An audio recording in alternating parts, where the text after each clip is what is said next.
সাংবাদিক বৈঠক করছেন বিজেপির রাজ্য সভাপতি শ্রমিক ভট্টাচার্য। সরাসরি নজর রাখবো সেদিকে। হতো না, আত্মরক্ষা হতো না, তো সে ব্যবস্থা করা হয়েছিল। এই প্রজন্মকে সেটা ভুলিয়ে দেবার চেষ্টা করেছে। অতীতে কংগ্রেস করেছে, তারপর বামপন্থীরা করেছে এবং বর্তমানে তৃণমূল কংগ্রেস করছে।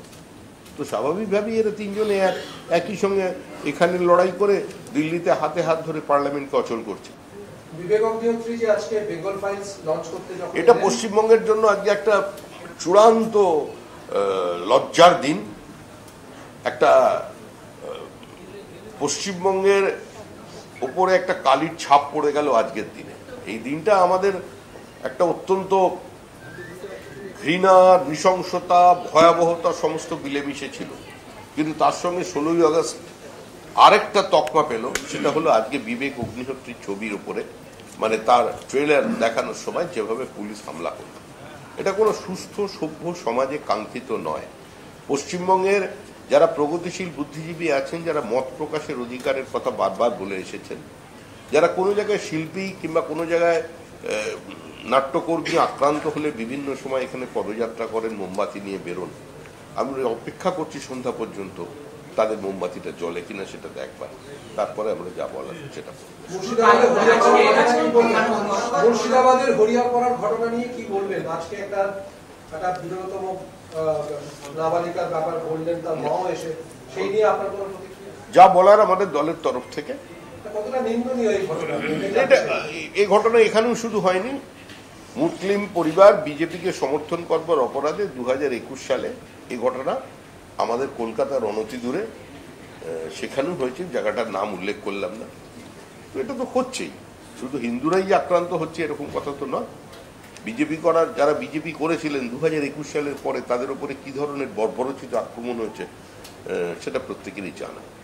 এটা নতুন, এবং এই বিষয়ে আমি যা বলার বলে দিয়েছে, আমি কোনো বলছি। ফুটবল মাঠে রেফারিকে লাথি মারছে এবং মেদিনীপুরে পৌরসভার চেয়ারম্যানের ভাইপো রাজা খান এই লাথি মারছে, এই ছবি ইতিমধ্যে সোশ্যাল মিডিয়ায় ভাইরাল হয়েছে। তৃণমূলের দাদাগিরি, মানে গুন্ডামি মাঠেও দেখা যাচ্ছে, খেলার মাঠে। কি অন্যায় করেছে?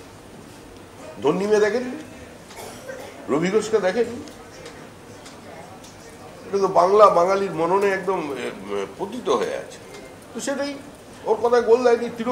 তৃণমূল বলছে খেলা হবে, এবং গোল না করতে পারলে রেফারিকে পেটাবে, যেরকম নির্বাচন কমিশনের দিকে আক্রমণ করছে, কোর্টে বিচার না পেলে বিচারপতিকে আক্রমণ করছে, সাংবাদিকদের ক্যামেরা ভাঙছে।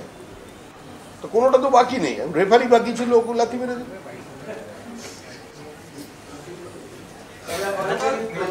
নার্সের মৃত্যুতে আজকে তার পরিবারের তরফে সিবিআই তদন্তের দাবি করা হয়েছে রাজ্য পুলিশের উপর তাদের কোনো আস্থা। 3 দিন ধরে একজনের মৃতদেহ পড়ে আছে, তাকে নিয়ে যেভাবে টানাপোড়েন চলেছে। আরো রহস্যজনক বিষয় হচ্ছে এটাই যে একজন সরকারি হসপিটালের আধিকারিক তিনি লিখছেন যে সোশিও পলিটিক্যাল কন্ডিশনের জন্য তার দেহকে অন্য জায়গায় স্থানান্তরিত করা হচ্ছে তার অটোপসি করার জন্য। তো এটাই তো পরিষ্কার বোঝা যাচ্ছে আজকে আমরা কোন জায়গায় দাঁড়িয়ে আছি। কোনো মানুষের আইন শৃঙ্খলা যে নেই, সে কারণে মানুষের পুলিশের উপরে কোনো আস্থা নেই। তৃণমূল কংগ্রেসের পরিবারই সিবিআই তদন্ত চাইছে। একদিকে সংখ্যালঘুদের নাকি বিজেপি বিরোধী, সংখ্যালঘুদের লেলিয়ে দেওয়া হচ্ছে বিজেপির বিরুদ্ধে, আবার সংখ্যালঘু পরিবারের কেউ মারা গেলে তারাই মোদী সিবিআই এর কথা বলছে। চমৎকার চলেছে পশ্চিমবঙ্গে। না না ওইসব না না সবাই বলতে না না ও সব ঠিক আছে, ও সব মানুষ ওগুলো শোনে। গতকাল একজন শিক্ষকের মৃত্যু হয়েছে একটি বেসরকারি হাসপাতালে, তার পরিবারের দিকে অভিযোগ করেছিল তার সঙ্গে যারা আন্দোলন করছিলেন তাদের একটা অভিযোগ যে চাপে পড়েই তার এই শারীরিক অবস্থার অবনতি এবং তারপরে মৃত্যু। এই প্রশ্ন তো করা উচিত তৃণমূল কংগ্রেসের কোনো নেতাকে কিংবা রাজ্যের মুখ্যমন্ত্রীকে। আমরা তো আন্দোলনে সঙ্গে আমাদের সহমর্মিতাকে বারবার মানুষের সামনে রেখেছি। আমরা তো এই আন্দোলনকে সমর্থন করছি। যাদের মেধা প্রতারিত হয়েছে তারা রাস্তায় বসেছেন, তাদের স্বতঃস্ফূর্ত আন্দোলন চলছে, এবং এই আন্দোলন যাতে রাজনীতির রং না লাগে সেটাও আমরা বলেছি। এর উত্তর দিতে পারে তৃণমূল কংগ্রেস এগিয়ে বাংলা।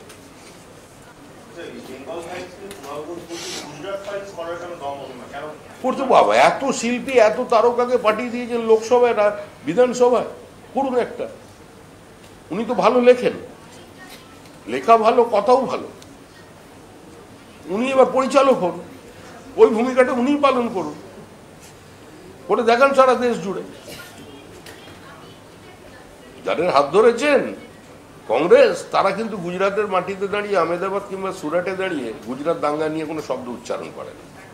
রাহুল গান্ধীকে নিয়ে গিয়ে একবার সঙ্গে করে, ভালোই তো এখন সম্পর্ক, দেখছি চাটা খাওয়া দাওয়া হচ্ছে, কথাবার্তা চলছে, তা একবার যান না গুজরাট, যে দুজনে প্রকাশ্যে গুজরাট দাঙ্গা নিয়ে বলুন, নরখাদক নরেন্দ্র মোদী যেগুলো বাইরে বলেছ,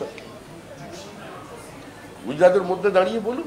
দেখুন রাহুল গান্ধী কে আছেন, উনি যদি রাজি হয়ে যান তাহলে আমরাও করবো, এখান থেকে বলবো বিবেক অগ্নিহোত্রী আরেকটা বানাতে। প্রধানমন্ত্রী গতকালকে